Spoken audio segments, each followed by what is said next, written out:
So would you consider raising the retirement I think age? everything's considered, Yeah. being considered, And will be considered. And then you need Congress to. Yeah, they have to. It needs really to be the trustees, which are the four of us: myself, Treasury Secretary, Labor Secretary, HHS. The White House, which is completely committed to protect and preserve, and then Congress, and that's where the real work will happen, and that'll take a while. But we have plenty of time. Are you considering the fact that, like, if you're just reaching 60, 66, 67, whatever, then they are not included, but you're beginning with a much younger. I think that. Who are not expecting to retire at 65? Yeah, I mean, remember, most people told you and I Social Security wasn't going to be around. That's true, yeah. And it's going to be around. And so the generations that are coming in will probably have a different set of rules than we had. Yeah, these are tough issues, I know. Frank, it's great to talk with you about it. Thank you so much. Pleasure and honor. So basically, you're not going to be able to retire. So they're trying to push she ain't going to all of this, but that's what people are talking about now. That's what Esau's talking. Esau don't got nothing to retire on. Okay? That's pretty much what he's saying. Your retirement is through, man. Let's start here. Micah 2, verse 10. Arise ye and depart, for this is not your rest, because it is polluted, it shall destroy you, even with the sword destruction.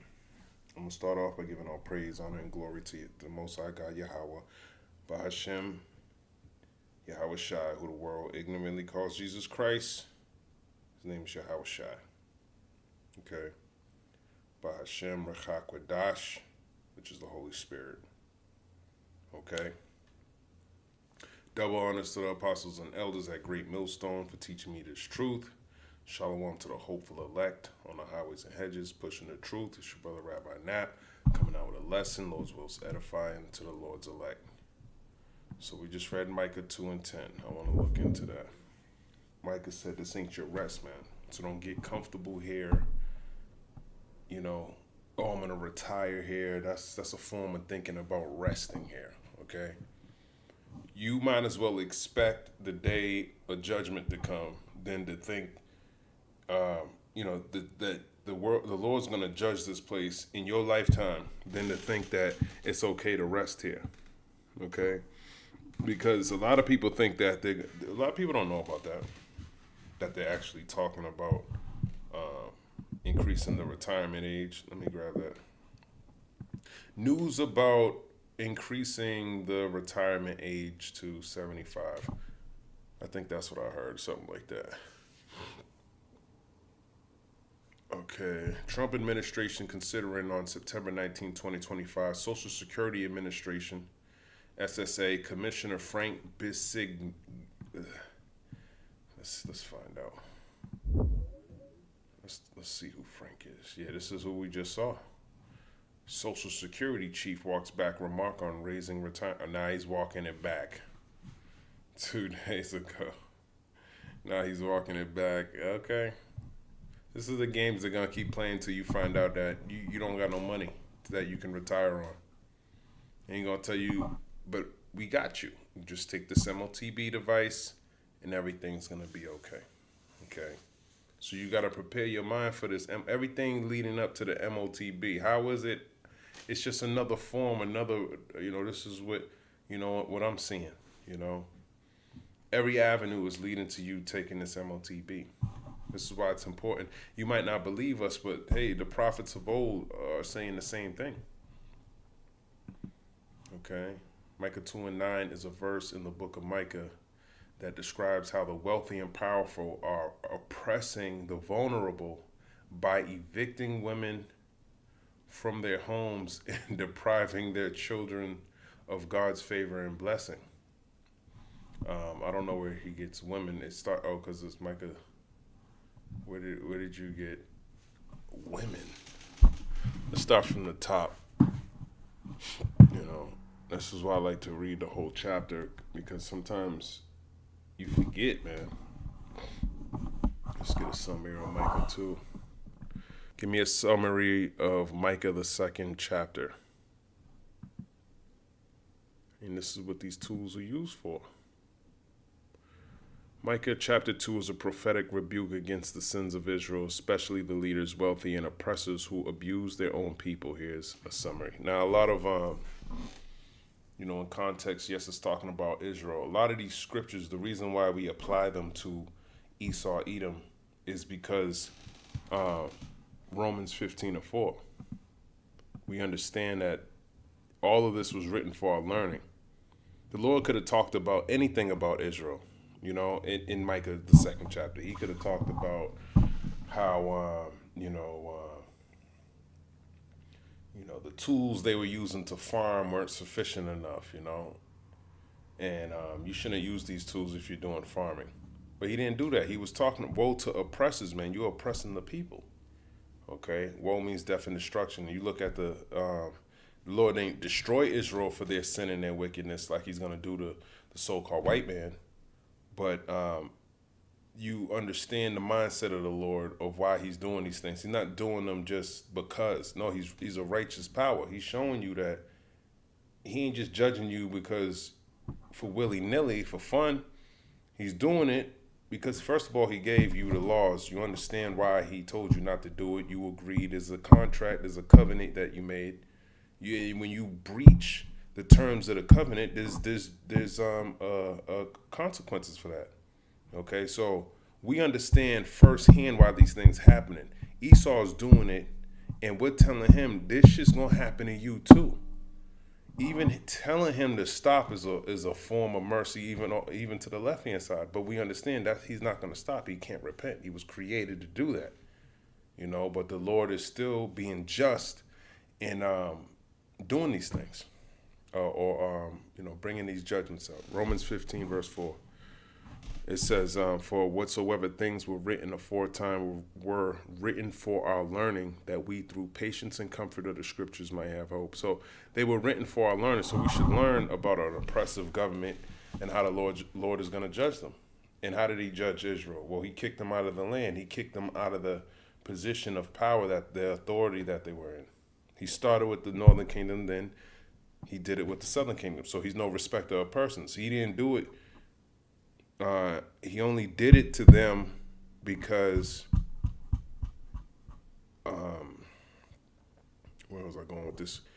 He did it to Israel first, showing you he's no respecter of persons, because he loves Israel. Those are his children. They go back to the sons of God, but that's on a different note. But it still applies to you heathen, okay? So you're going to pay for transgressing these laws. You got the book. You kept the men who you look what you did with Israel, man. You touched the apple of his eye, he says, man. Okay, but that's why I'm going into Micah 2 and applying it to Esau. But it says something about a woman, so I won't read it from the top. Micah 2:1. Woe to them that devise iniquity. Iniquity is sin upon sin. Okay, let's look at this word devise.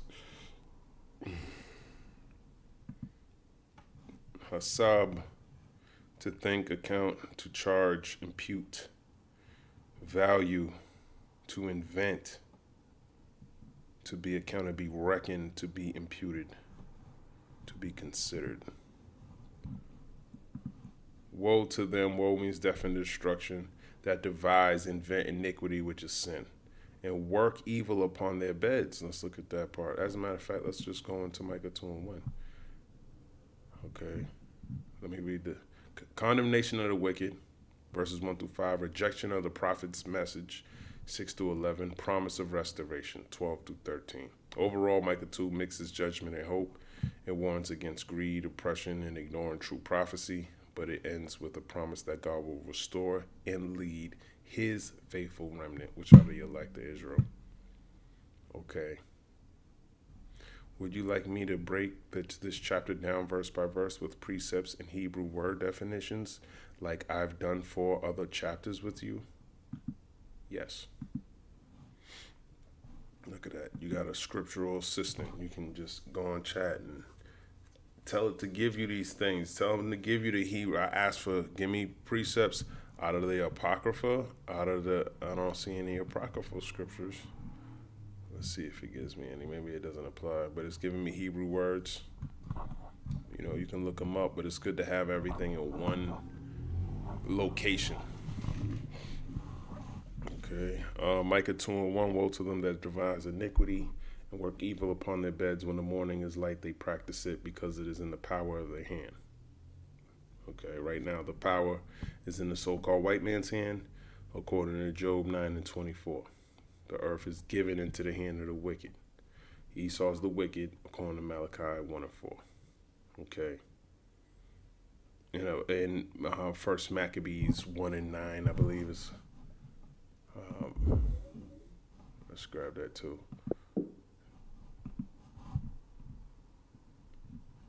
You know, it's just so, you know, it's good to go over these scriptures as best as you can, man. As much as you can. Okay, I think he's probably start up more. Nope, First Maccabees 1:9, and after his death, they all put crowns upon themselves, so did their sons after them. Many years and evils were multiplied in the earth. So that evils is wickedness, man. And that's talking about Alexander the Greek after he died. Micah 2:2, and they covet fields and take them by violence, and houses and take them away, so they oppress a man and his house. Okay, actually, let me just read it. Meaning, Micah begins with a woe, a curse on those who premeditate evil. Okay, they devise iniquity. They lay in bed plotting wickedness, then carry it out in the daylight because they have the power, the wealth, the position, the authority to do so. And that's the position that Esau's in today. Israel had the Lord gave him power. You know, King Solomon, other kings ruled in Israel. There's a bunch of rulerships, and a lot of them taken out, switched over here, went under the, it's just all over the place. And the Lord does all this. You read Daniel 4:17. He's in charge on who rules who. Precepts, Proverbs 6:14. Frowardness is in his heart. He deviseth mischief continually. He soweth discord. In Psalms 36:4, he deviseth mischief upon his bed. He sitteth himself in a way that is not good. He abhorreth not evil. That's Esau. Hebrew words devise, chesab, a plan, reckon, imagine, plot. Iniquity, wickedness, trouble, sorrow, work evil, to perform or carry out bad, harmful actions. Micah 2:2, and they covet fields and take them by violence, and houses and take them away, so they oppress a man and his house, even a man and his heritage. Covet is when you take something, it's like envy, but it's, or jealousy in a way where you'll pretty much do anything to get whatever it is that's not yours from somebody else. And they take them by violence. That's what Esau does. He might see something that you have. It could be avocados.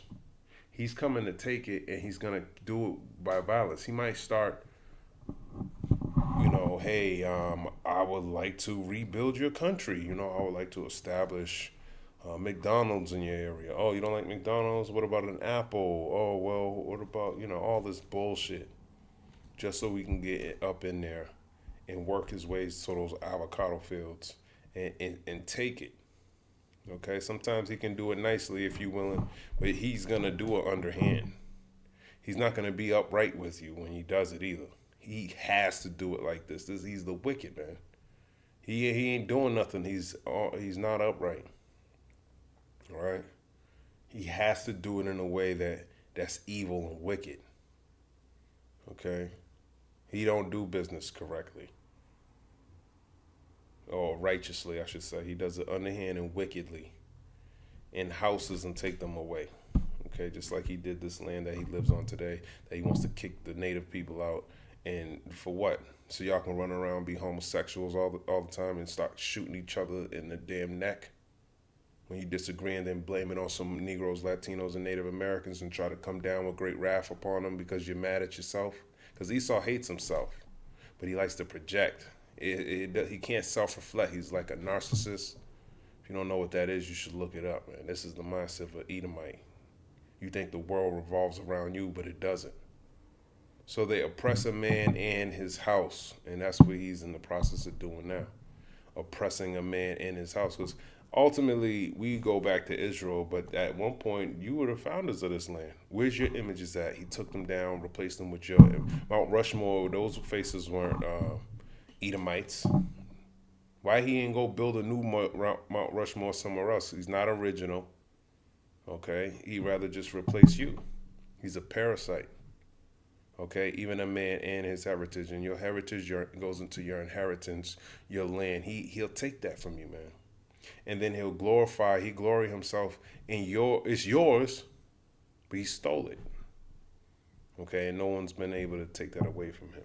Meaning, greed leads to oppression. The powerful seize land and homes, stripping people of their inheritance, which in Israel was sacred and tied to tribal identity. And he'll claim to be you. Esau lives in different parts of Africa. I picked up this one chick. She told me she was from Zimbabwe. And she said, I guess there was British colonies there when they're somewhere, or Mozambique, some shit like that. You know? And she's telling me she's from there. Nah, you an Edomite, man. And the way she said it was like, it wasn't right, man. She didn't even feel right in her spirit. And that's what the Lord's doing. This is what this word does. You know, Hebrews 4:12, man, it cuts you. And it cuts deep. Esau got a mindset. His shame is his glory. So he glorifies himself in shame. Oh, I'm the president of the most wicked country in the world. Okay? And he'll make songs, he'll be pompous about it. You know, and this is why we shaking a hand at him like, nah, man, you filthy, man. But because he has the power, he has the news stations, he can constantly run that propaganda machine on you. You know, as long as he got you down. Somebody showed a video of how, like, poor white Americans, as long as they feel that they're better than you, then the elites can rob their stupid asses too. And this is what's going on all over again, same play. But they keep falling for it. We ain't falling for this shit no more, man. The game's over. The rug's been pulled underneath your feet. You haven't seen it. It's like in slow motion. When someone pulls a rug, your brain don't even know you just falling. And before you realize what happened, you're already down. And it's the same thing. That's what the Lord's doing with him right now. He's pulling the rug, man. Exposing them. How you gonna stand on what you know, people are coming up against them, you know, and he's gonna soon be coming down with great wrath on you so-called Negroes, Latinos, and Native Americans. Clearly, with Charlie Kirk, you can clearly see that at any moment he can blame anything on you. It has nothing to do with you. Nothing to do with you, man. He can use any situation and blame it on you. Right after he died, HBCUs were being threatened. And they didn't have anything to do with that. Look at his funeral. There was nobody there but Edomites, man. Okay? So majority of that hurt Esau, man. And then there was somebody I watched, I think his name is Maverick Approach. Was it Maverick Approach? Somebody on X showing you that there was a commercial about a bank, and it showed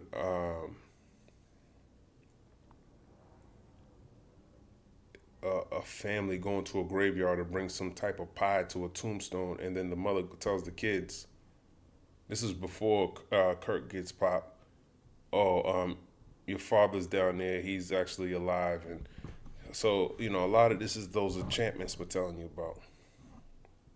You know, the wicked.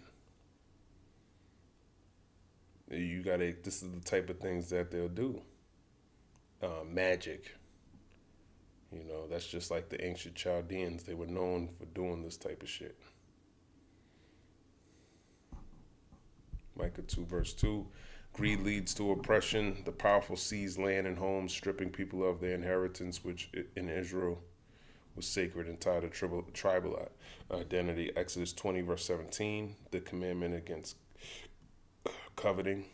Okay, so think of that. Look at the so-called white man's history, right? Where did he apply these scriptures? Shouldn't he have known if he wrote this when he came over here, he shouldn't have coveted the land. He shouldn't be changing the landmarks. He shouldn't be doing all these things. Where does Sunday, where do you see Sunday in the Bible? You read Genesis, the first chapter. It says the first day, the second day, the third day. Who put these things in there? That's Esau. Okay? Who said honor the Sabbath on Sunday? It don't say that in the Bible. And who did that? The scriptures clearly tell you in the end of the book that you can't add or take away from this book. And that's what this devil does. Just like the damn serpent in the garden. You read about the serpent asked Eve, do you you can eat it? I forgot. You can eat of the tree or something like that.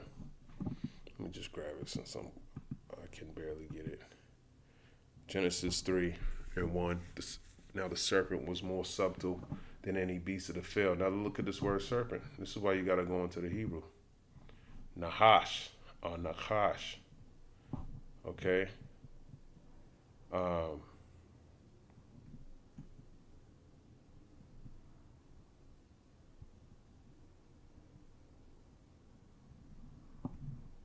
Is it serpent? Is there a root word from this?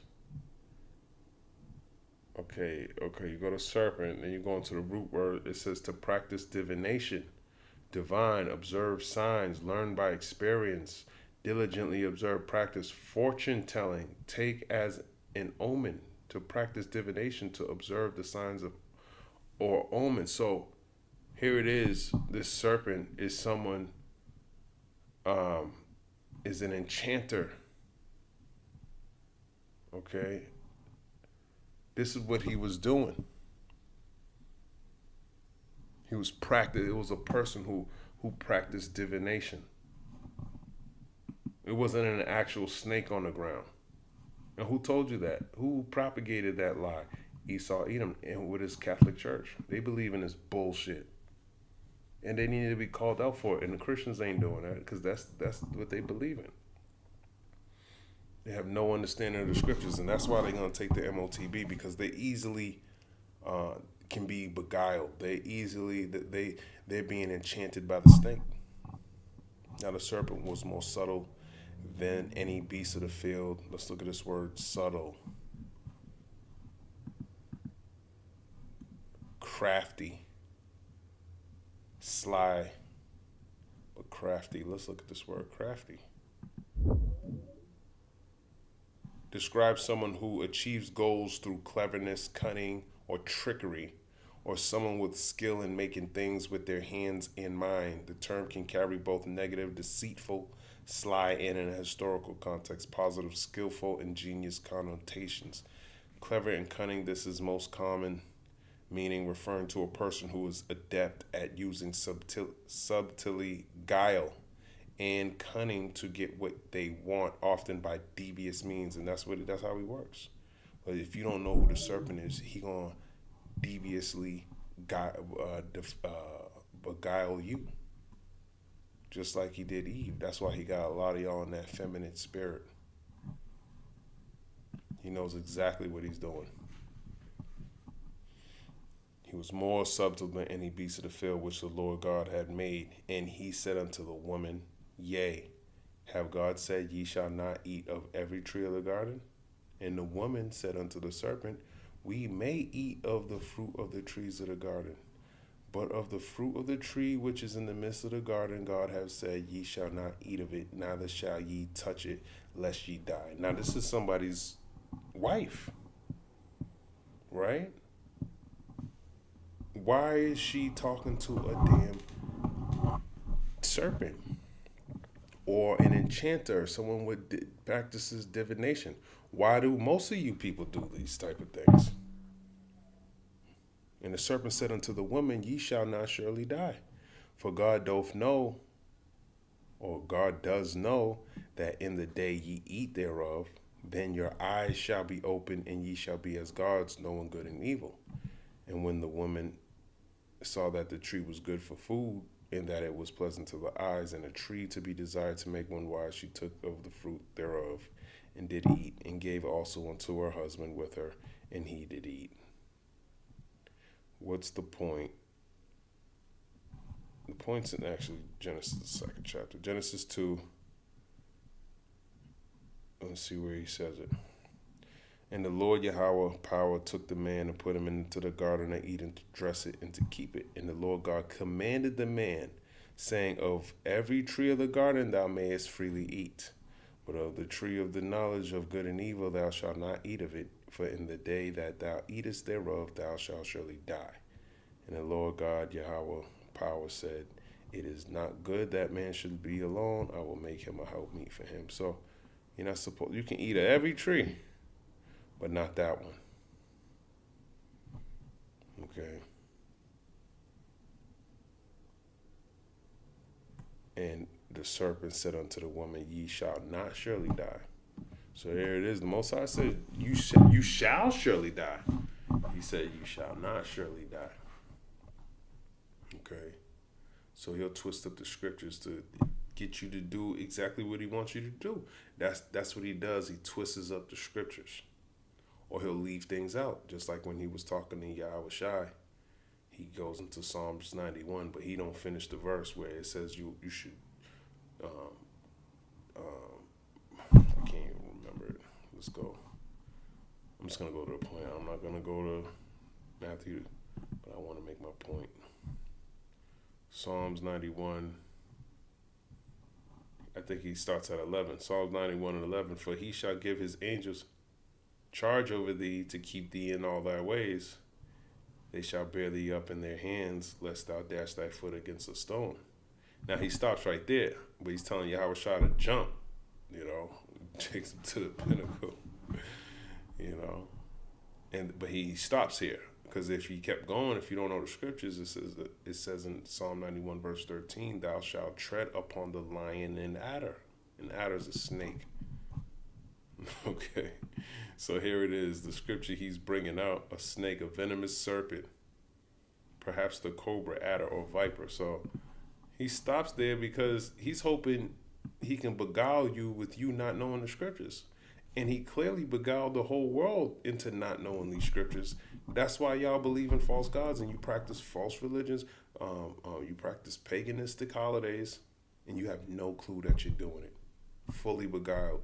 So when he hits you with the MOTB, you're going to be fucking, please, I need it so badly. You're going to be begging for it. And that's where he wants you to be. This is why this word ain't for everybody, man. This word ain't for everybody. All these situations that you see in the news is only to take away freedom of speech. He's going to start with Jimmy Kimmel. Why are you taking on Jimmy Kimmel? Talking, oh, well, he barely watched, people barely watch him. Yeah, but people are watching him. People who grew up watching that, they still watch him. And then you watch and see what he said, he didn't say anything. They just created a narrative out of thin air and got him out of there, but they're going to use that to fulfill prophecy, to make someone an offender of a word. That's what Jimmy Kimmel just went through. Or Kimmel. And other people too. Donald Duck, the same thing happened to him when he was taken off of Twitter. But this is the point. It says, Psalms 91 verse 13, thou shalt tread upon the lion and adder, the young lion and the dragon shalt thou trample under feet. But Yahweh Shai knew this. So he had to suffer patiently, even in the face of the devil, because his time is going to be coming. And he knew it. And we got to do the same thing. So, woe to the oppressor. Isaiah 5 and 8. Woe unto them that join house to house, that lay field to field. And that's going into them living in the suburbs. Majority of them, while you living house to house. You living in, ain't enough, the world's overpopulated.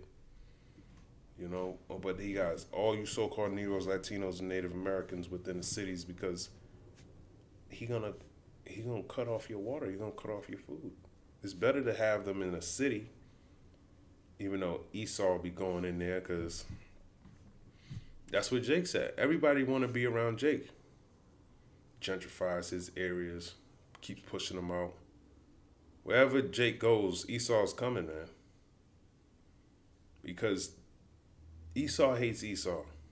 Esau don't want to be an Edomite. That's why he boasts in materialistic shit. That shit is nothing. That shit's all gonna get burnt up. He has no connection with the Most High, man. That's the most valuable thing you could have on this earth, is to be connected with the creator of it all. He don't got that. The creator hates him. So you can have the lab, you can have all the materialistic shit, you can have the food, you can have all that shit. We'll give our life up to serve the Lord, man. Because we understand the value in Yahweh, Bahashem, Yahweh Shai, but a lot of y'all don't. He got you coveting and envying and his shit. You know, breaking the commandment. Got you thinking like him. 1 Kings 21, 1 through 16, the story of Ahab and Jezebel taking the Bath's vineyard. Right? And how did they do that? That bitch fucking set him up and got him killed, got him accused just to steal his field. That's the same type of spirit that Babylon's in. Hebrew words covet, kamad, to lust after desire greedily. Okay, to lust after lust. Right. Oppress, to exploit, crush, extort, heritage, inheritance, allotted possession. Micah 2 verse 3, therefore thus saith the Lord, behold, against this family do I devise an evil, from which ye shall not remove your necks. Neither shall ye go heartily, for this time is evil. Yea, heartily means proudly. Therefore thus saith the Lord, behold, behold means look. Against this family do I devise an evil. Let's see what this is talking about. Because they plot evil, God will plot against them. His judgment will be unavoidable, bringing humiliation and captivity. And we've seen that firsthand. We've been through it, man, multiple times. Babylon, Assyria, Babylon, Greek, Roman, you know, and there was other captivities before them. You know, during the time of the judges, we were under the Moabites, the Philistines, pretty much every single nation. That's why when the Lord judges this place, all these nations, all their crowns, all their power, they all had a part. Ishmael, they all had a part in our downfall or oppression. Okay. Precepts, Isaiah 10 and 1, judgment against those who write oppressive laws. That also applies to Israel, but it's written for learning. He writes oppressive laws now. Okay, so Isaiah 10 and 1, go on to them that something about unrighteous decrees, man. That's Esau. And that's an unrighteous decree that he, to Social Security Commissioner, I think everything's being considered. This is an unrighteous decree. Social Security could go insolvent by 2033. That's 8 years from now, man. You know? So this place is through. You ain't gonna, if you were old enough to retire in 2033, you're gonna be fucked, man. You're old, you're gonna need somewhere to live, you're gonna need somewhere to eat, the price of everything's going up. Now you gotta keep working. Okay? Just like he did with Jacob when he was on the fields. But now Esau wears a suit and a tie, so you think he's just like, he's different, man. Nah, he's you still slavery, man. There ain't no rest here. Now the rest of these people, they don't understand that. We understand it. We lost our heritage. We don't have any knowledge. Gang banging, drug dealing, doing dumb shit out here. killing each other, fighting each other, arguing with each other like little kids, man. The Lord told you how to be a man. If you don't want to be a man, oh fucking well. See you the fuck later, man. Go keep your head down in the kingdom. Okay?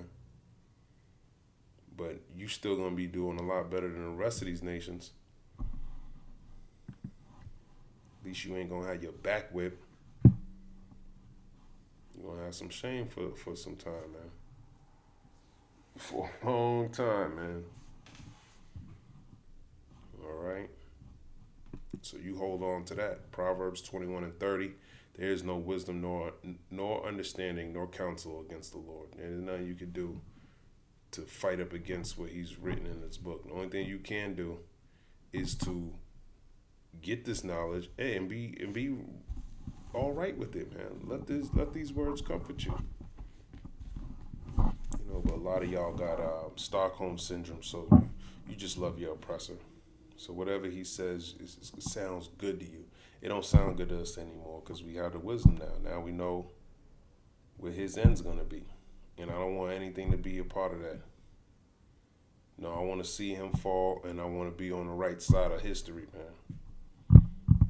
When the Lord comes and takes his crown off of it, that's just one crown. All of you heathen nations.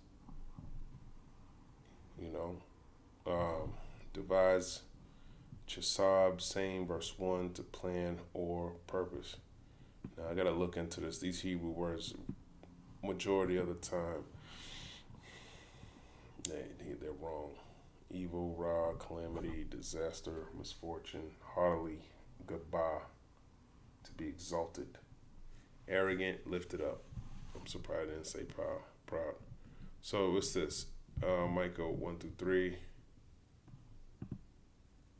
Yes. Would you like me to continue break down the rest of the chapter? Keep going, man.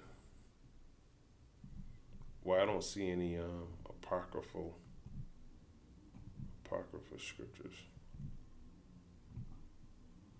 Whatever. Micah 2:4, in that day shall one take up a parable against you, and lament with the doleful lamentation, and say, we be utterly spoiled. He have changed the portion of my people. How have he removed it from me? Turning away, he have divided our fields. Let's go back here.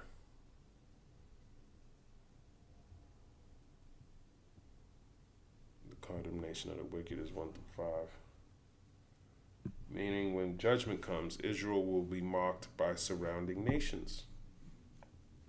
In that day shall one take a parable against you. Now, what's a parable? Let's look this up.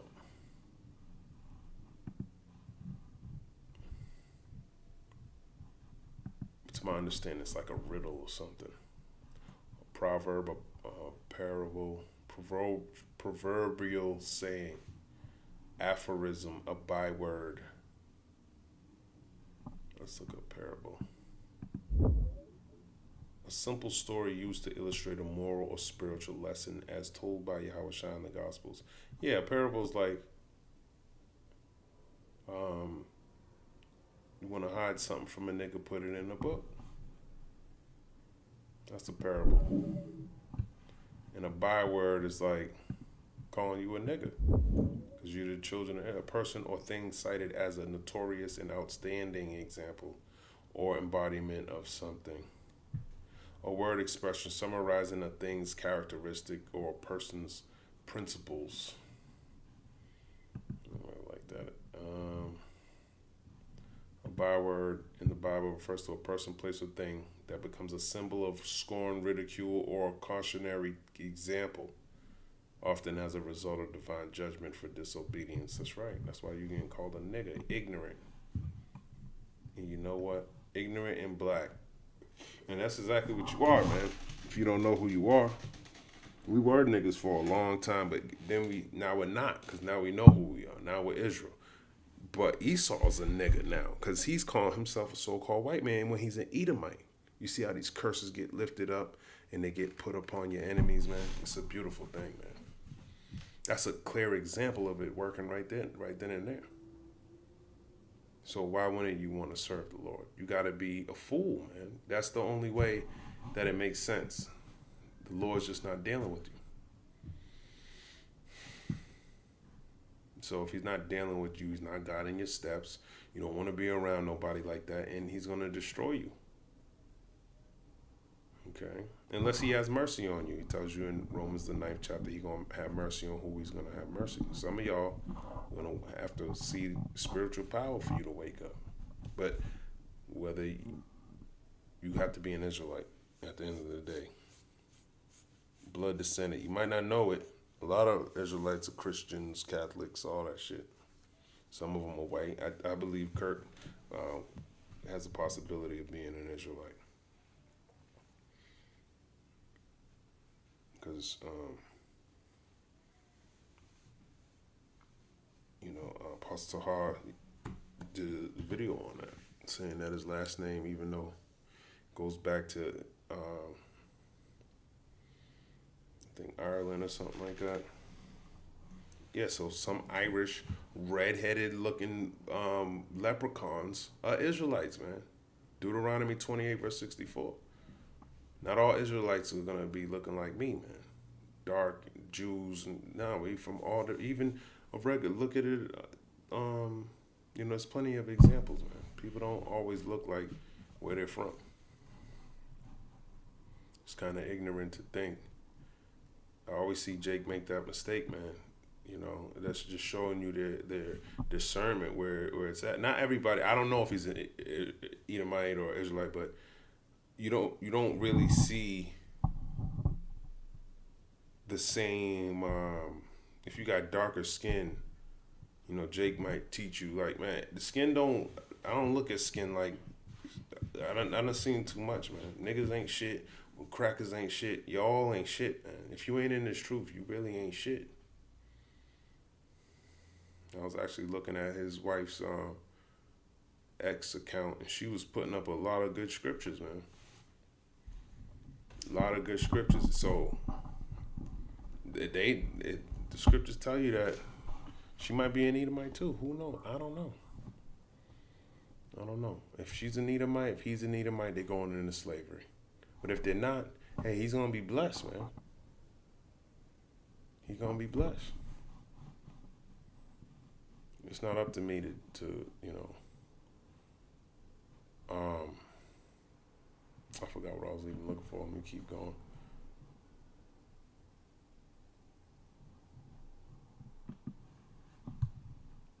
Yeah, so byword.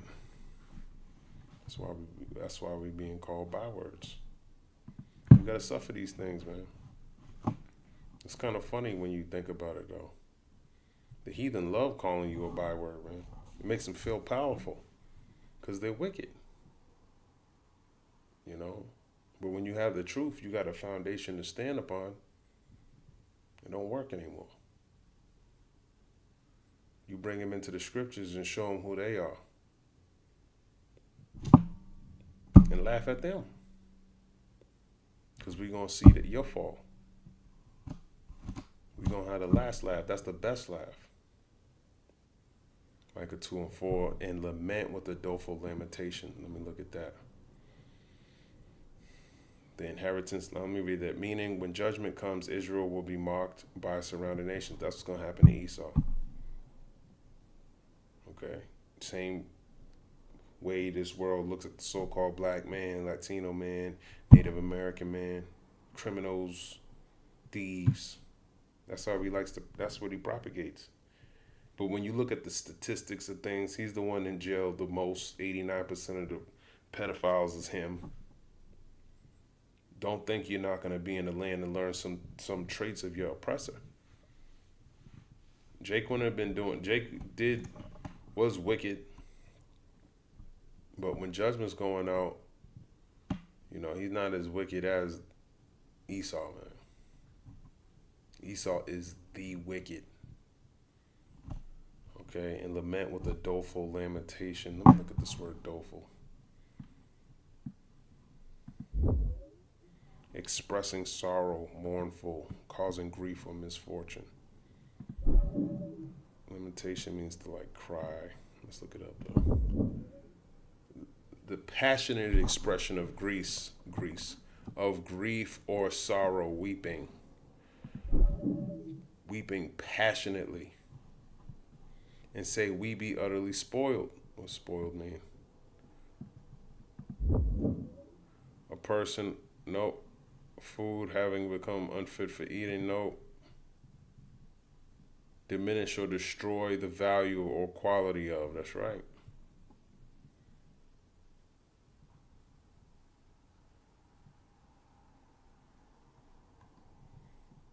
Rob a person or a place of goods or possessions by force or violence.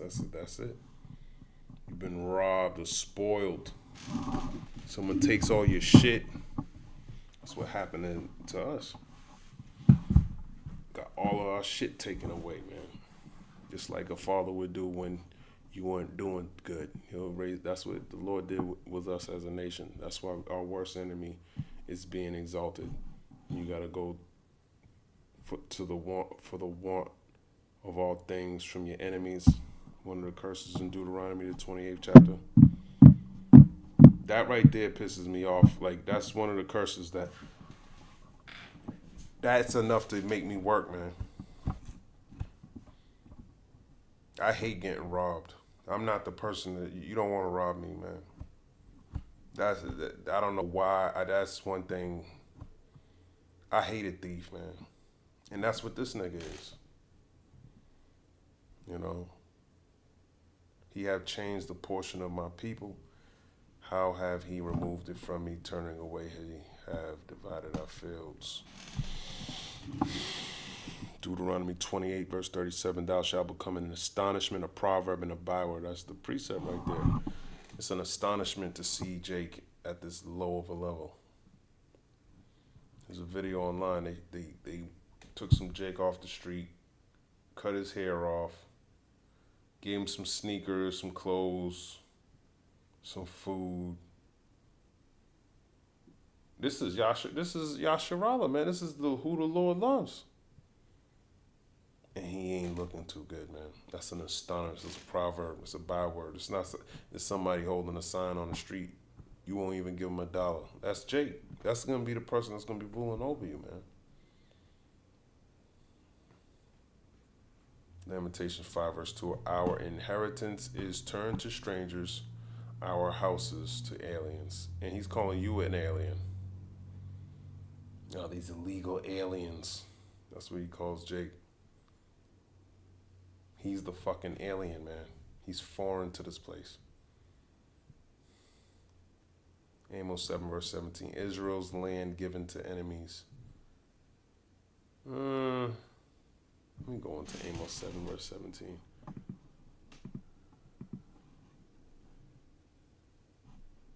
I don't remember it saying that. I think that's about women being harlots in the street. Amos 7, verse 17, therefore, thus saith the Lord Yahweh, thy wife shall be a harlot in the city, and thy sons and thy daughters shall fall by the sword. Oh, shit, see? Thy sons and thy daughters shall fall by the sword, man. And that's what the sword, the modern day sword, is the gun, and we see that too. And your wife shall be a harlot in the city, and we see that too. And thy land shall be divided by line, and thou shalt die in a polluted land. And that's what we're doing. And Israel shall surely go into captivity forth of his land. So this prophecy being fulfilled. We're still in captivity. Israel was taken out the land, so partially it was fulfilled. But the rest of the prophecy, we had to eat the rest of it. And thy land shall be divided by line. And look at the landmarks of Israel now. It's not what's written in the book of the possessed lands, West Manasseh and all of that. You know, Galilee and so what am I talking about? You know, the tribe's inheritance. It's not like that anymore. Esau did that. 70 AD when he came in, fucked it all up, man. You know, Simeon. Where's Simeon? Who the fuck is dwelling in Simeon right now? Where they at? Just watch the video. Bunch of bars. Israel, I mean, parts of Israel looks really clean and nice. You can go over there and party right now. Meanwhile, all people, they're partying over there, man. It's a big fucking party over there. Hebrew words, parable, proverb. Proverb is a taunt or mocking sound. Lament, wailing, sorrowful, mourning, spoiled, ruined, destroyed, violently robbed. And that's the state that the nation of Israel is in. You've been violently robbed. Therefore thou shalt have none that shall cast a cord by lot in the congregation of the Lord. Micah 2 verse 5. They will lose their inheritance in the promised land. No one from their families will be left to measure and divide land as part of God's covenant people. Therefore thou shalt have none that cast a cord. What is this cast a cord? Let me see. I'm going to look it up on Google. Let's look what the Bible Hub says. Context.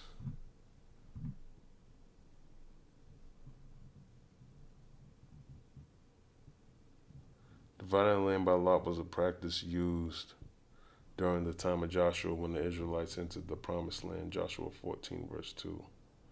It was a method of distributing land fairly among the tribes, seen as an act under God's guidance. The exclusion from the process signifies a loss of inheritance and blessing. This phrase underscores the gravity of the judgment.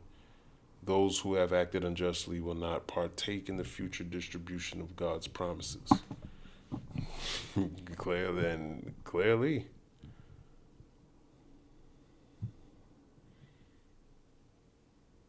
Cast a cord by lot, the line.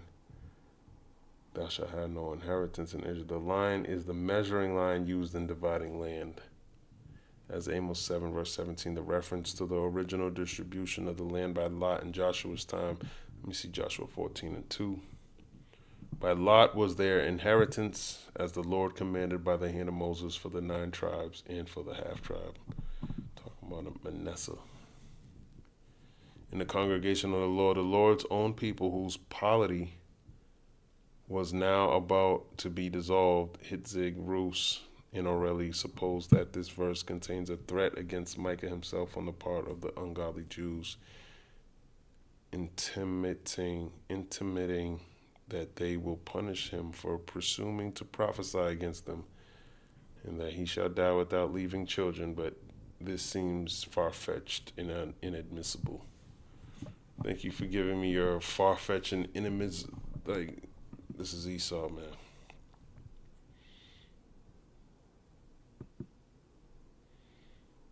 Joshua 18 and 10, the land divided by law under Joshua. Joshua 18 verse 10, let me grab that.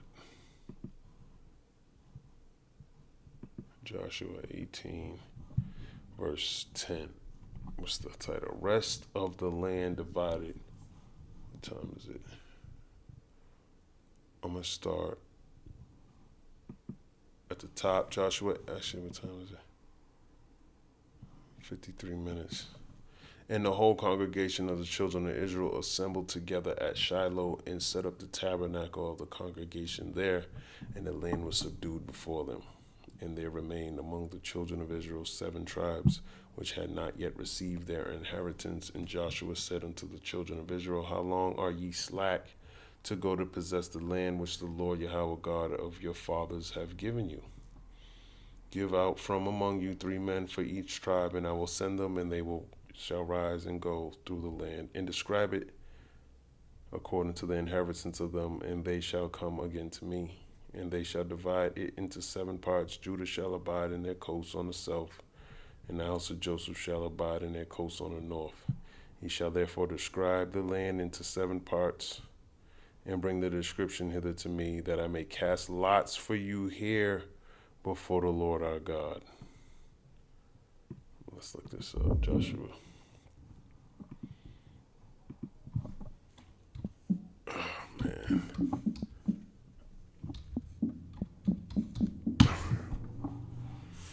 Joshua instructing representatives from the remaining 7 tribes to map the land and bring him the description so he can cast lots for them in the presence of the Lord, signifying that God will guide the division of their inheritances.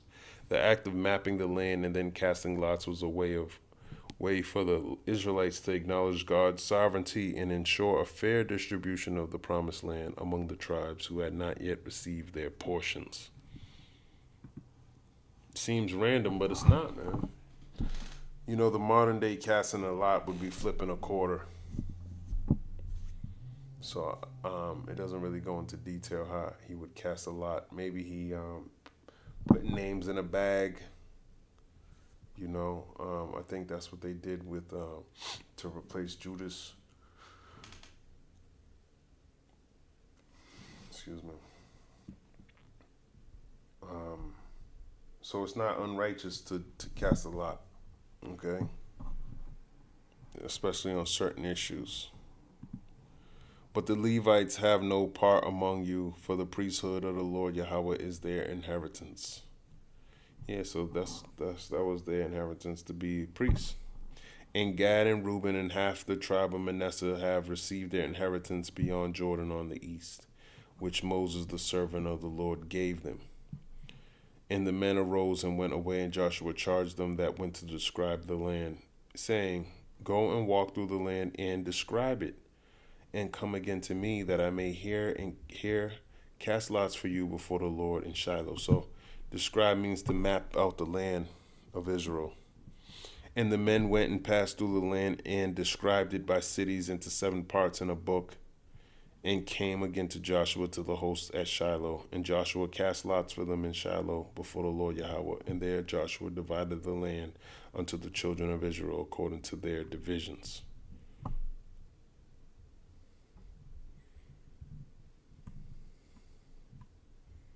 So that land belongs to them. The Lord, through Joshua, cast lots for the children of Israel. And I believe the Lord's we're going to be doing all this. That's all going to, I don't know. I don't know what's going to happen after these thermonuclear missiles, because that's going to change the landscape of the land. So that this might have to play out again, where Israel is going to be renewed and it's going to be enlarged, according to Obadiah. But I'm going to keep continuing. Let me go to Obadiah, though.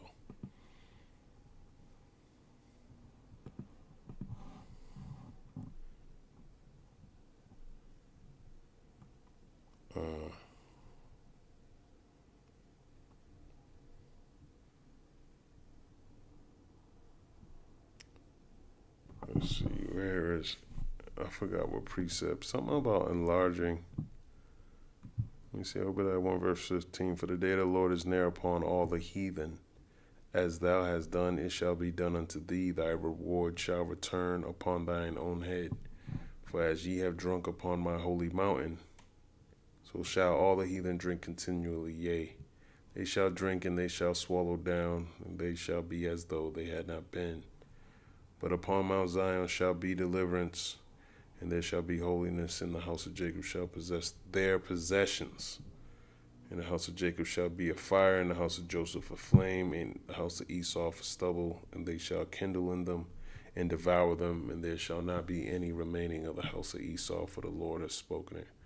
And they of the south shall possess the mount of Esau, and they of the plain of the Philistines, and they shall possess the fields of Ephraim, and the fields of Samaria, and Benjamin shall possess Gilead. Okay, so I think it's this one here. Obadiah 1, because it says they shall possess the people from the south will occupy the mountains of Esau. People from the foothills will possess the land of the Philistines. They'll take. This prophecy foretells the recovery of ancestral lands by the descendants of Jacob after the fall of their enemies, particularly Edom, from whom Esau's lineage came. So Edom is south of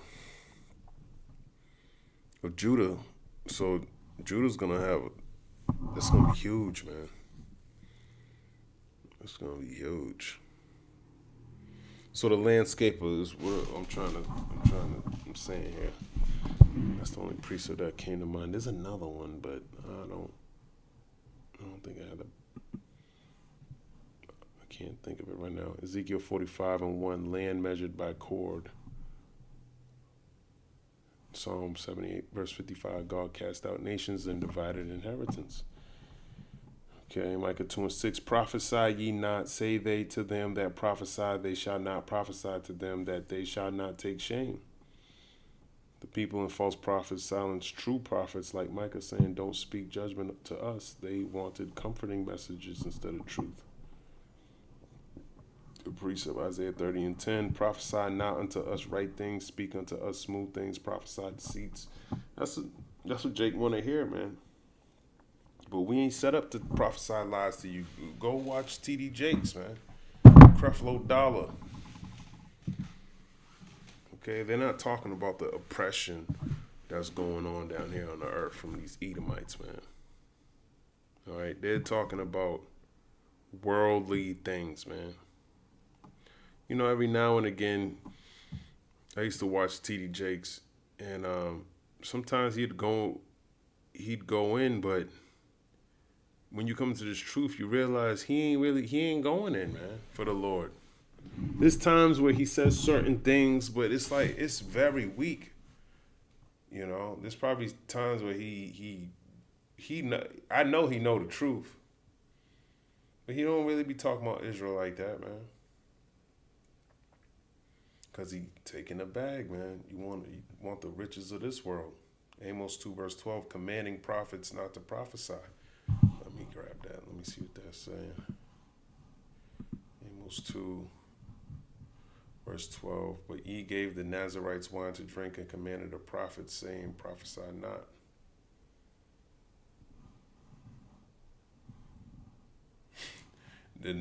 But ye gave the Nazarites wine to drink. Yeah, the Nazarites are not supposed to drink wine. You know, they made an oath to the Lord, man, and they got to fulfill it. And commanded the prophets, saying, prophesy not. See, that's what your pastors are doing. Giving you wine when you're not, these false philosophies, when you got a covenant with the Lord, man. 2 Timothy 4 verse 3, people with itching ears refuse sound doctrine. That's right. You go into that precept, it's like you want to hear something new. You get into this word, even though I don't know all the precepts, I'm studying right now.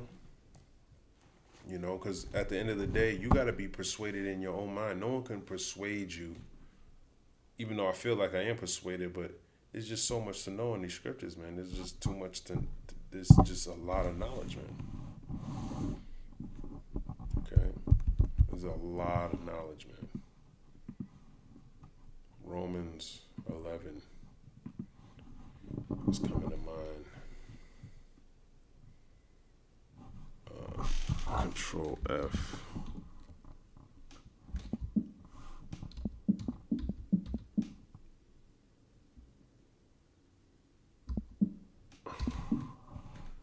Riches. Romans 11 verse 33. Oh, the depth of the riches, both of the wisdom and knowledge of God.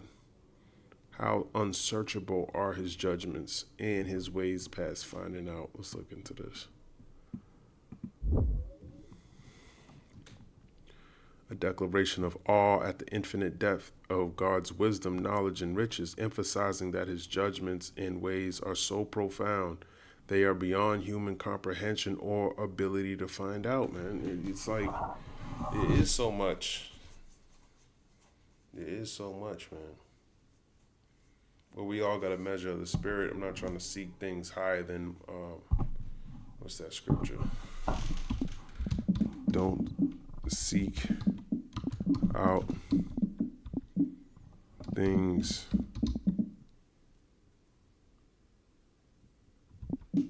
that's too high for you Something like that. KJV, Ecclesiasticus 3 verse 21. Seek not out things that are too hard for thee, neither search things that are above thy strength. Let's look into that.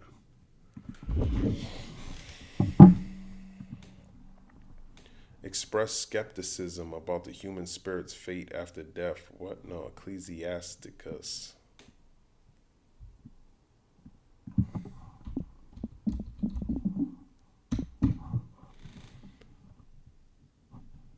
They don't pop up.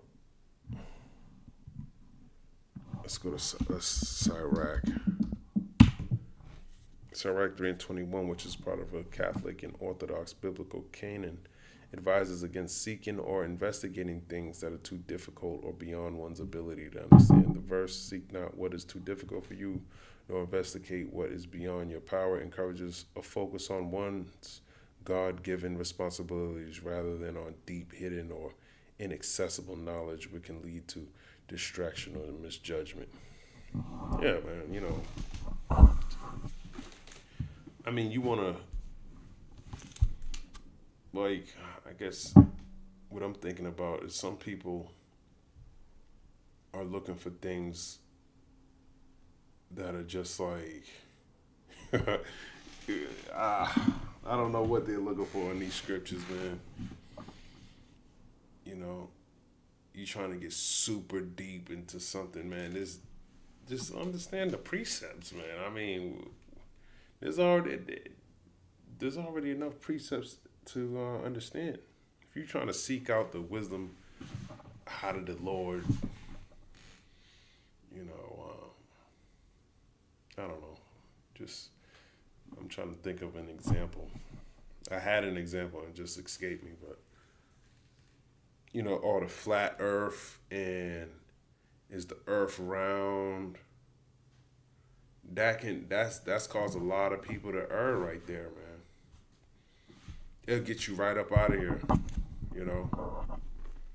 Like me, you know, the scriptures, brothers go into Isaiah, talks about the circle of the earth and how it goes into sphere and, you know. But it's okay to say you don't know, man. Okay, it's all right to say you don't know anything, man. Just let ask the Lord. But is that going to help you with salvation? I don't think it will, man. You know, that's too hard for you. If you can't accept that it's round, you know, that might not. This is what this precept's saying, man. It's better to focus on the will of the Lord, these prophecies, prophesying, making sure you're being obedient, things like that. That's the safe path right there, man. Nah. I think the world's flat. I think y'all going off and all of that. Okay, the earth's flat. Now what? You see? But why not do everything you can to make your calling and election sure, so you can find these things out? The Lord is going to give you everything in due time. Okay? But the majority of the people who do think the world's flat just from observation, they ain't in this truth. Okay? They're not occupied in prophecy. So there's a spirit that comes with that. Seek not what is too difficult for you, man. Nor investigate that what is beyond your power. It's beyond your power to go all the way up and have that view so you can know, man. That's beyond your power, man. You know. So it's better to just stay what was taught. You know, but brothers say the earth is spherical. You know, when you go into the Hebrew word, you know, it does say sphere. In the English, it says circle. You know, and there's more books than what we have. You know, but the Lord wants us to know this right here. I forgot what precept it said. It said, look, it's a bunch of books. The book of Jasher, you know, the book of Enoch, You know, there's some books out there, and some of these books are fake. And I'm not saying go read the book of Enoch or go read the book of Jasher. I'm just saying that the Bible does talk about these books. There's other books. All we need is what the apostles and elders have told us to have, which is the Apocrypha, the New and the Old Testament. All right? I'm not saying go look into these other books, man, because the same thing, man. Too difficult, man. And it don't align with the scriptures. Okay. Let me finish this up. Micah 2 verse 7. O thou that art named the house of Jacob, is the spirit of the Lord straitened? Are these his doings? Do not my words do good to him that walketh uprightly? God rebukes Israel. Is his spirit limited? Is he unjust? No, his words bless the upright. But sinners fail judgment because of their own actions. That's right. You know, these words do bless the upright because they understand they're being oppressed, and they understand that there's actually a time where they're not going to be oppressed anymore, and they're going to be the oppressor. Now, that sounds sucky, but it's only for a time to get you back where you need to be, which is serving our Lord, the only true power. Deuteronomy 10 verse 13, God's commandment are for Israel's good. All right, and through Israel, the rest of the nations are going to be blessed too. Psalms 19:7, God's law is perfect, making wise the simple. Isaiah 59:1, the Lord's hand is not shortened, but sin separates. Right, so if you don't get it, man, it's your iniquity. Micah 2 verse 8, even of late my people is risen up as an enemy. Ye pull off the robe with the garment from them that pass by securely, as men averse from war. Meaning, God's own people have become enemies by oppressing their brethren. They strip peaceful men of clothing as if they were robbers at war. You know, it was common to give your something that belongs to you in order to as a collateral for whatever, and that's what they were doing, taking your clothes, stuff that you need. They're taking it, man. That's oppression in order to pay off a debt. Oppression, man. Precepts, Jeremiah 9:8, Israel becomes treacherous to each other. Obadiah 10, violence against a brother. Exodus 22 verse 26, law against stripping the poor of their garment. Let's grab that. That's what I was thinking about. Exodus 22 and 26, it says, if thou at all take thy neighbor's raiment to pledge, thou shalt deliver unto him by that the sun goeth down. For that is his covering only, it is his raiment for his skin. Wherein shall he sleep? And it shall come to pass when he crieth unto me, that I will hear, for I am gracious. Thou shalt not revile the gods, nor curse the ruler of that people. So pretty much, you know, you want to give it back to your brother at the end of the day. But they weren't doing this, man. They were breaking these laws, man. You know. And he said he's going to hear these cries, man. And that's why the Lord is hearing the cries. He's giving us the wisdom to comfort us, giving us our garment. And he's going to avenge us too. I'm going to finish the chapter, see what else it says. Finish the chapter.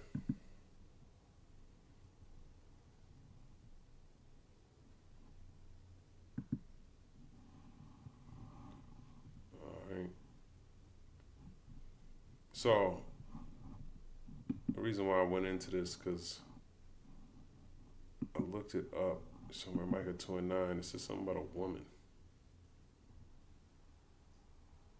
It says the wealthy and powerful are oppressing the vulnerable by evicting women from their homes and depriving their children of God's favor and blessing. Micah 2:9. The women of my people have ye cast out from their pleasant houses. From their children have ye taken away my glory forever. The oppressors drive widows and women out of their homes and rob children of their covenant blessings, my glory, God's presence, heritage, law, and promises.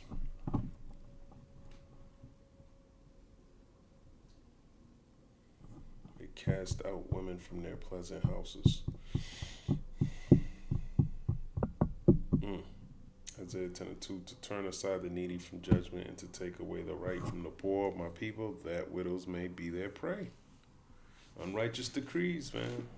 Fucking up your households, fucking up your children, fucking up the whole Israelite family. They got to pay for that. Exodus 22. Let's go there in 22. Ye shall not afflict any widow or fatherless child. If thou afflict them in any wise, and they cry at all unto me, I will surely hear their cry. And that's what we're doing. We're the fatherless, we're the widows, the orphan. We crying out to the Lord. Lamentations 2 verse 9, her children are gone into captivity. Micah 2:10, arise ye and depart, for this is not your rest, because it is polluted, it shall destroy you, even with the sword destruction. Okay, just going into the same thing, man. Going back to you increasing the retirement age, that's going to make people suffer, man. He said he reneged on it, but, you know, it's bullshit, man. You can't trust this nigga. I was wroth with my people, Isaiah 47:6. I have polluted mine inheritance and given them into thine hand. Thou didst show them no mercy. Upon the ancient has thou verily heavily laid thy yoke. So that's Esau. You know, my people's talking about the Israelites that have polluted my inheritance. His inheritance is Israel. Okay? And given them into thine hand. Thine hand is talking about his enemies, talking about Esau, the rest of these heathen nations, also talking about Esau. Thou didst show no mercy. Show them no mercy still to this day with your wicked laws. Okay? Upon the ancient has thou verily heavily laid thy yoke. So the yoke before was he would keep you on these slave fields until you died. Now he's removing the retirement to keep you working until you die. It's the same thing, man.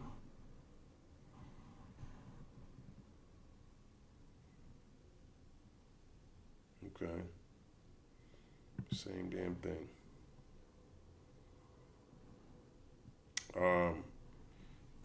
Meaning the land that was supposed to be Israel's rest, Deuteronomy 12:9, is no longer safe because of their sins. Sin pollutes the land, so God warns they will be destroyed and exiled. Yeah.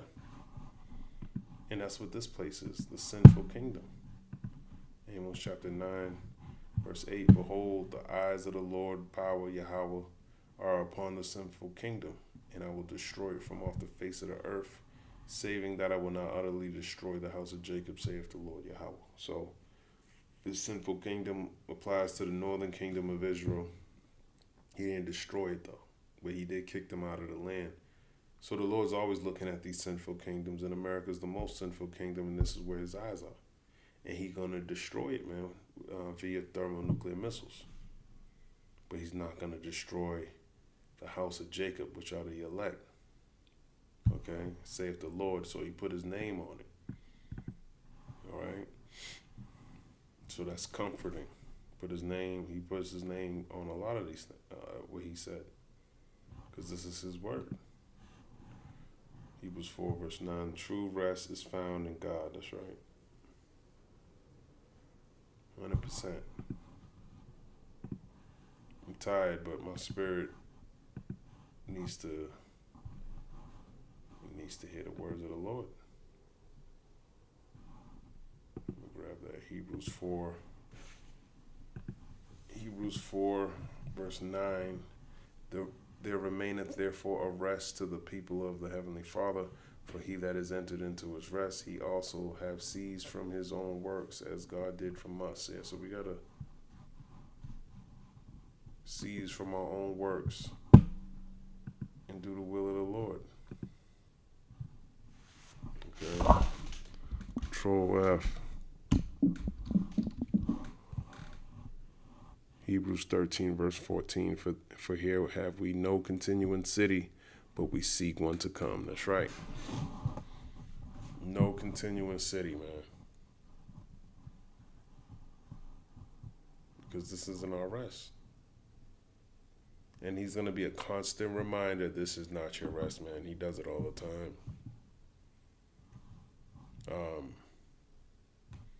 He does it all the time. Micah 2:11, if a man walking in the spirit and falsehood do lie, saying, I will prophesy unto thee of wine and of strong drink, he shall even be the prophet of this people. The people prefer false prophets who tell them what they want to hear, promises of pleasure and prosperity rather than God's truth. And that's why these pastors, that's what they talk, pleasure and prosperity. Oh, it's all going to get better. It's not, man. It's not. You got an MOTB coming. The reason why they do that is because they have 501c3 charters with the government. A curriculum-based ministry, tax exemptions. You know, the men of the Lord ain't doing none of that, man. They're doing this for free. Freely they receive, freely they give. Meaning the people prefer, that's right. Isaiah 30:10, people want smooth words, not truth. We can see that. Jeremiah 5, verse 31, the prophets prophesied falsely, and my people love to have it so. That's right.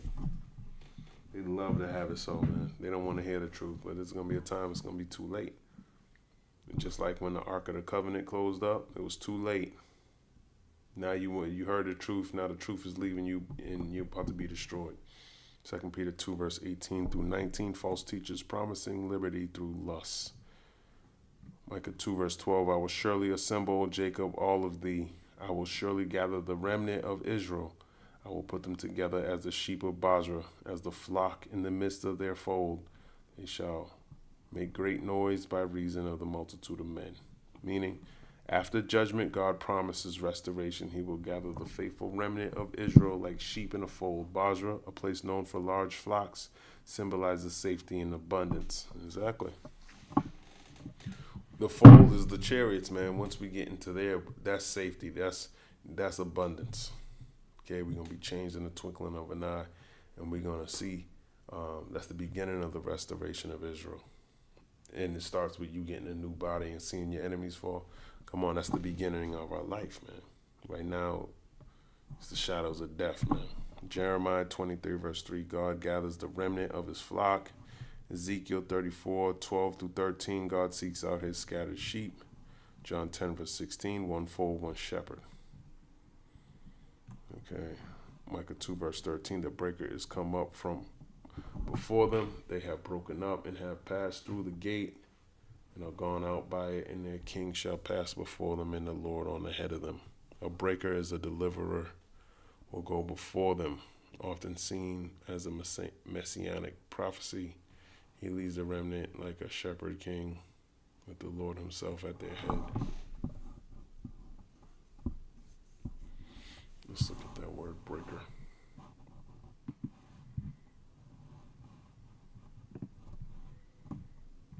I always contributed to Yahweh Shai, but to break through, break in pieces, to use violence, to burst upon.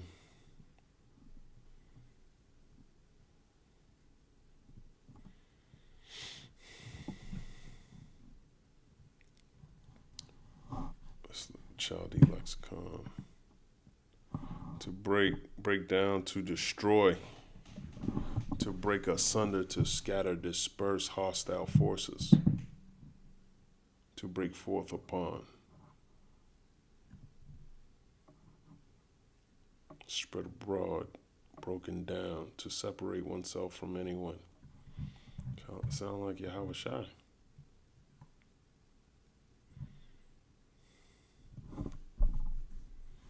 Okay. Let me just finish reading what it says. That's pretty much it. Breaker deliverer will go before them. Often seen as a messianic prophecy, he leads the remnant out like a shepherd king with the Lord himself at their head. That's right. It's reading, the breakers come out before them. They shall have broken up and have passed through the gate and are gone out by it. And their king shall pass before them, and the Lord on the head of them. That's right, man. Yeah, that's what we want. We want to get the hell out of here. Yahweh Shai being our head, and we being joint heirs with him. All right, I'm getting everything back in order. But I'm ending right here. Lord's will, this was edifying. Shalom.